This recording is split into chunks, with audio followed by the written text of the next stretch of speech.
The United States on Wednesday surpassed 1 million coronavirus deaths, according to a Reuters tally, a once unthinkable milestone.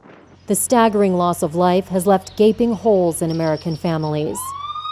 While the first outbreaks originally hit big cities, the virus also ravaged rural communities with limited access to medical care and had a disproportionate impact on Native communities and communities of color.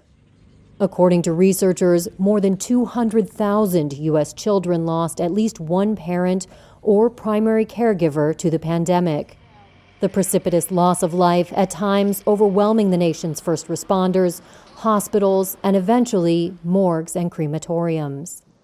At the height of the pandemic, employees at the Greenwood Cemetery in Brooklyn, New York, like Gustavo Padilla, worked 18 hours a day, 7 days a week to keep up with cremations and still had to turn victims away. I just had to stop thinking about it. You know what I mean? I just had to do my job.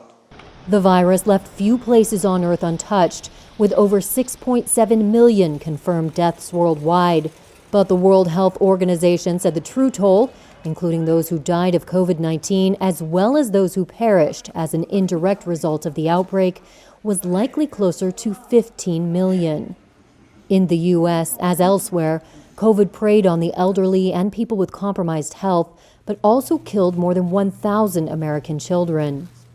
The quick release of vaccines in late 2020 sparked hope, but was met with unexpected resistance as a flood of misinformation and political polarization kept millions of Americans from getting inoculated. It's not a vaccine, it's an experimental drug. To the frustration of health officials, only 66% of the U.S. population is considered fully vaccinated.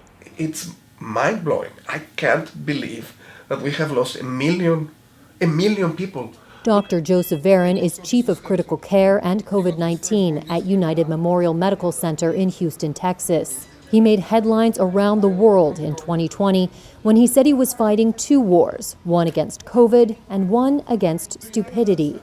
The reason why we have lost 1 million people in this country is because of that fight against human stupidity. I can tell you that the number of deaths that we would have been much more smaller if people just listened and did the right thing, if they had a little bit of common sense.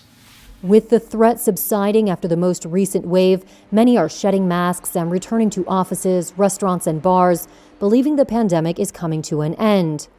But experts say we're not yet in the clear. Top U.S. infectious disease expert Dr. Anthony Fauci at a recent event said the health crisis is far from over, adding we are still experiencing a global pandemic.